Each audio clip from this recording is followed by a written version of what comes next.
Hello student, welcome to creative tuition. Student video लेकर आया हुआ है बीए ऑनर्स फर्स्ट ईयर और जो सेमेस्टर आपका 6 और जो बुक है आपकी वो है political theory concept and debates. ये जो बुक है उसका यूनिट जो है फोर्थ यूनिट है। और फोर्थ यूनिट जो है इसमें जो चैप्टर जो आपका देखा वो अधिकार, प्राकृतिक और नैतिक और कानूनी अधिकार और दायित्व, ये चैप्टर दे रखा है। बहुत इंपॉर्टेंट चैप्टर है। तो इसमें मैं आपको बताऊंगा अधिकार क्या होते हैं, अधिकार के कितने प्रकार होते हैं और जॉन लॉक के विचार। तो स्टार्ट करने से पहले यदि आप इस चैनल पर नए हो और आपने अभी तक चैनल को सब्सक्राइब नहीं किया है तो प्लीज़ नीचे दिए गए सब्सक्राइब के बटन को क्लिक करें और चैनल को सब्सक्राइब करें और बेल आइकन का बटन भी दबाएं ताकि जो भी वीडियो आता है इसकी नोटिफिकेशन आपके पास जल्द से पहुँच सके। तो स्टार्ट करते हैं। अधिकार का अभिप्राय राज्य द्वारा व्यक्ति को दी गई कार्य करने की स्वतंत्रता या सकारात्मक सुविधा प्रदान करना है जिससे व्यक्ति अपने शारीरिक और मानसिक और नैतिक व्यक्तित्व का पूर्ण विकास कर सके। दोबारा बताना चाहूँगा मैं इसमें कि अधिकार का अभिप्राय राज्य द्वारा मतलब राज्य द्वारा व्यक्ति को दी गई कुछ कार्य करने की स्वतंत्रता, मतलब जो कार्य करने की स्वतंत्रता दी जा रही है वो सकारात्मक सुविधा प्रदान करना जिससे व्यक्ति अपने मानसिक, शारीरिक और नैतिक शक्तियों का पूर्ण विकास कर सके। तो स्टूडेंट ये पॉइंट जो था फर्स्ट पॉइंट था।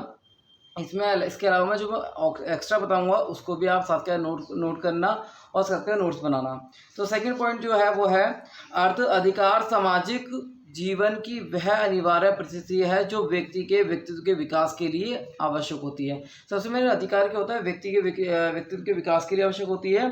और इसके अलावा आप ले सकते हैं अधिकार को अधिकार अपनी प्रकृति में सार्वभौमिक माने जाते हैं क्योंकि अधिकार सभी व्यक्तियों को समान रूप से प्राप्त होते हैं।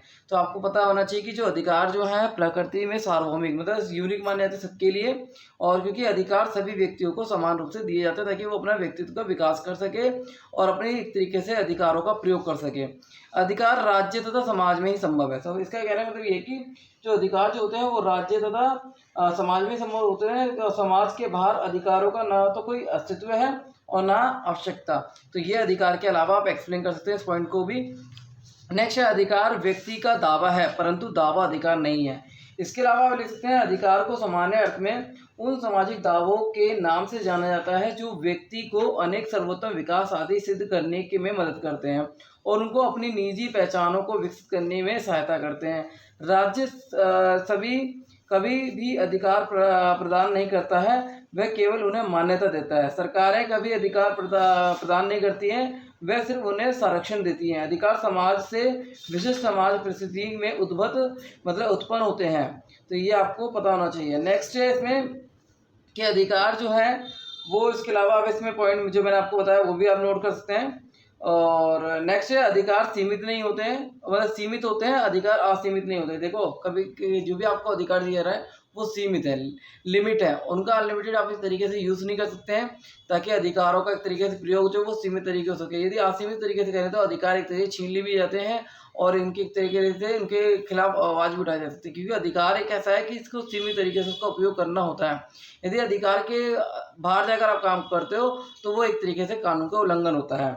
नेक्स्ट है ये दस्तावेज अधिकारों मतलब कि अधिकार लोगों को व्यक्तित्व को पूर्ण विकास के अवसर उपलब्ध कराने के अलावा राज्य की गतिविधियों पर राज्य के कुछ महत्वपूर्ण सीमाएं भी तय करता है। संयुक्त राज्य अमेरिका के संस्थापकों द्वारा दी गई स्वतंत्रता की घोषणा जिसमें कहा गया कि कुछ अधिकार अस्थानांतरित होते हैं तथा नागरिकों को पुरुषों के अधिकारों को फ्रांसीसी घोषणा आधुनिक युग में दो प्रभावी राजनीतिक दस्तावेज हैं। ये दस्तावेज अधिकारों की अवधारणा को एक ऐसी केंद्रीय अवधारणा के रूप में स्वीकार करते हैं जिनके आधार पर राजनीतिक संगठनों का निर्माण होता है। तो ये भी आप इसके अंदर ले सकते हैं। नेक्स्ट अधिकारों की प्रकृति क्या है, यदि आप लिखना चाहते हो तो हेडिंग डाल के लिख सकते हो कि अधिकारों की प्रकृति क्या है। व्यक्तियों का राज्य के बीच संबंध राजनीतिक सिद्धांत का एक महत्वपूर्ण प्रश्न है, ये आप इसमें डाल के लिख सकते हैं। और इसमें उन्होंने तर्क दिया है कि कौन सा अधिकार महत्वपूर्ण राज्य व्यक्तियों जो दार्शनिक हैं उन्होंने अपने विचार पकड़ के राज्य व्यक्तियों को कौन से किसके लिए और किस बात पर ऋणी है। व्यापक रूप से अधिकार उन अवसरों का समूह है जो मानव के व्यक्तित्व समृद्धि और सुरक्षित करते हैं और अच्छे जीवन की मौलिक शर्तें हैं जिन्हें राज्य की मान्यता प्राप्त होती है। लॉस्की के अनुसार अधिकार मानव के जीवन की वह परिस्थिति है जिसके अभाव में सामान्यतः व्यक्ति अपने व्यक्तित्व का सर्वोत्तम नहीं कर सकता, मतलब अधिकार नहीं होंगे तो वो अपना विकास नहीं कर पाएगा। अधिकार की दूसरी प्रकृति स्रोत से जुड़ी हुई है। स्रोत मतलब जो आपको स्रोत दिया गया है। पहला स्रोत है कि व्यक्ति का व्यक्तित्व है। अधिकार व्यक्ति के नैतिक, व्यक्ति तथा उसकी सामाजिक प्रकृति के परिणाम है, और इस संदर्भ में अधिकारों का प्रकृति अथवा मानवीय भी कहा जा सकता है। व्यक्ति की व्यक्तित्व में निहित होने के बावजूद भी राज्य उन्हें अपने कानून के माध्यम से सुरक्षित या लागू नहीं करता है। यह अधिकार प्राप्त नहीं हो सकता है। नेक्स्ट जो उसमें आप लिख सकते हैं कि अधिकार के प्रकार क्या होते हैं। तो मैंने यहाँ पर लिख रखा है कि अधिकार के जो प्राकृतिक अधिकार होता है, प्राकृतिक अधिकार का अर्थ है उन अधिकारों से जो व्यक्ति को प्राकृतिक रूप से दिए जाते हैं, जैसे जीवन का अधिकार, संपत्ति का अधिकार, स्वतंत्रता का अधिकार, ये सारे अधिकार है। यदि लॉस्की के विचार आते हैं तो भी इसमें आप ये एक्सप्लेन कर सकते हैं। नेक्स्ट जो आपके अधिकार जो है, प्रकृति अधिकार क्या होता है। प्रकृति अधिकारों का प्रकरण अधिकारों के विविध सिद्धांतों सबसे पहला सबसे प्राचीन है। जॉन लॉक ने 1690 में प्रकाशित अपने लेख में सेकेंड ट्रीटिज ऑन सिविल गवर्नमेंट में प्रकृति अधिकारों पर सबसे प्रभावशाली वाक्य दिया है। तो मैं दोबारा बताना चाहता हूँ कि जो प्रकृति अधिकार है उसमें 1690 में प्रकाशित अपने लेख में जॉन लॉक ने सेकेंड ट्रीटिज ऑन सिविल गवर्नमेंट में अपने प्राकृतिक अधिकारों के सबसे प्रभावशाली प्रवचन दिए हैं। लेकिन उससे पहले प्राकृतिक अधिकारों के संजीव में प्रस्तुतिकरण थॉमस हॉब्स के द्वारा दी जा चुका है। प्राकृतिक अधिकारों संबंधित उस विचारों को उसके प्रतिपादित प्राकृतिक अवस्था नामक उसकी अवधारणा को समझना है। प्राकृतिक अधिकार क्या होता है कि प्रकृति में व्यक्ति को एक समान बनाया है, तो वो एक तरीके से अपना जीवन जी सकता है। संपत्ति का अधिकार, उसके पास स्वतंत्रता का अधिकार, ये दिए गए हैं। आप इनको एक तरीके से प्रकृति अधिकार को एक्सप्लेन कर सकते हैं। नेक्स्ट है कानूनी अधिकार क्या होते हैं। कानूनी अधिकार वे अधिकार होते हैं जिन्हें राज्य की मान्यता प्राप्त होती है और राज्य के कानूनों इन अधिकारों को लागू करती है तथा जो राज्य का उल्लंघन करता है उन्हें दंड देती है।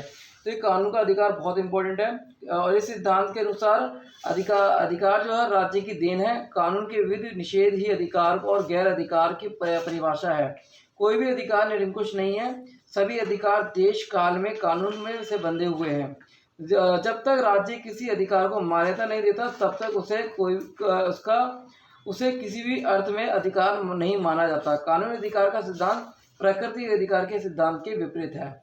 तो आप इसके अंदर एक्सप्लेन कर सकते हैं। नेक्स्ट राजनीतिक अधिकार क्या होता है। तो राजनीतिक अधिकार है कि जैसे वोट डालने का अधिकार, चुनाव लड़ने का अधिकार, ये सारे आपके राजनीतिक अधिकार है जिनको आप तरीके से लिख सकते हैं।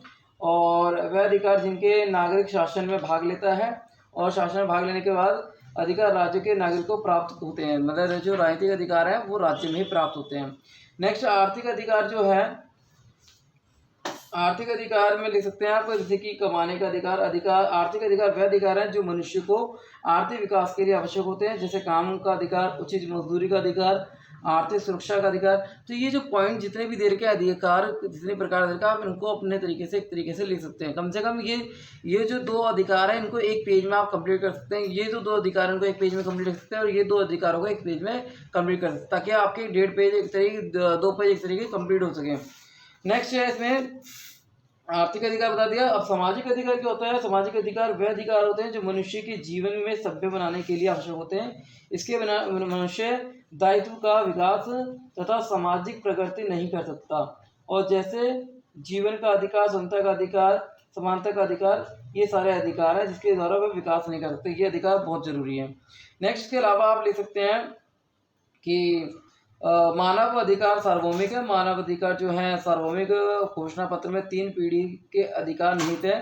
प्रथम नागरिक तथा राजनीतिक अधिकार, और दूसरी सामाजिक व आर्थिक अधिकार, सांस्कृतिक अधिकार, और तीसरी पीढ़ी में अधिकार सामूहिक और अधिकार और सामुदायिक अधिकार हैं। ये जो आप एक्सप्लेन कर सकते हैं। ये जो मैंने आपको बताया, इसके अलावा आप विचार आते हैं लॉस्की के विचार की। लॉस्की के विचार है क्या है। जॉन लॉक के प्रकृति के जो अधिकार है, आप जीवन का अधिकार, स्वतंत्रता का अधिकार, संपत्ति के अधिकार को उनके अच्छी तरीके एक्सप्लेन कर सकते हैं। अब जीवन का अधिकार क्या होता है। जॉन लॉक के अनुसार मानव का सबसे बड़ा लक्ष्य जीवन की रक्षा करना है तथा अपने जीवन को सुरक्षित करने के लिए सभी प्रकार के तर्कसंगत व विवेकपूर्ण कार्यों को करने का अधिकार मिलना चाहिए। नेक्स्ट है स्वतंत्रता का अधिकार में कहते हैं वो जॉन लॉक के अनुसार प्राकृतिक नियमों द्वारा स्थापित नैतिक नियमों के अनुरूप आचरण करना ही स्वतंत्रता है। व्यक्ति नैतिकता की सीमाओं में रहकर अपने स्वतंत्रता का उपयोग कर सकता है। लॉक ने प्राकृतिक नियमों के अस्तित्व का प्रतिपादन करते हुए हॉब्स के उन विचारों का खंडन किया है जिसमें प्राकृतिक अवस्था पूर्ण रूप में अवस्था में अराजकता की स्थापना करता है। संपत्ति के अधिकार में लॉक ने अपने ग्रंथ ट्रीटीज में इस बात का सर्वाधिक बल दिया कि राज्य के निर्माण का मुख्य उद्देश्य ही नागरिक की जीवन की उनकी स्वतंत्रता और संपत्ति में उन प्राकृतिक अधिकारों को सुरक्षित करना है जिनका उपयोग वे प्राकृतिक अवस्था में करते हैं। जो और लॉक का संपत्ति का अधिकार उसके प्राकृतिक अधिकारों में जीवन तथा स्वतंत्रता के विचार में आता है, परंतु इसे सबसे महत्वपूर्ण अधिकार बताया जाता है। तो ये लॉक के विचारों संपत्ति का अधिकार राज्य की उत्पत्ति से पहले विद्यमान था। राज्य ने संपत्ति का आविष्कार नहीं किया था, बल्कि संपत्ति के संरक्षण के लिए राज्य का आविष्कार हुआ। इन अधिकारों की पूर्ति करने के लिए राज्य की स्थापना एक व्यास और धरोहर के रूप में मानी जाती है। लोग जो हैं मतलब जॉन लॉक जो है एक और प्राकृतिक अधिकारों को निरपेक्ष राज्य द्वारा अनुल्लंघनीय घोषित करता है। दूसरी तरफ बहुमत के शासन सिद्धांत का नियोजित बतलाता है। तो ये जो है मैंने आपको बताया, इनके आप एक्सप्लेन कर सकते हैं जॉन लॉक के विचार क्या हैं, क्योंकि जॉन लॉक ने 3 विचारों पर ज़्यादा विचार मतलब बातें बताई हैं इन्होंने। जैसे मैंने आपको एक्सप्लेन करके बताया, आप इसको एक्सप्लेन कर सकते हैं। तो ये शॉर्ट तरीके से बताया मैंने आपको, ताकि आप एग्जाम में क्वेश्चन है कि अधिकार क्या होता है, अधिकार प्रकार क्या है, जॉन लॉक के विचार क्या है, तो आप एक तरीके से लिख सकते हैं। तो उम्मीद करता हूँ वीडियो अच्छी लगे उसको लाइक और शेयर करें। धन्यवाद।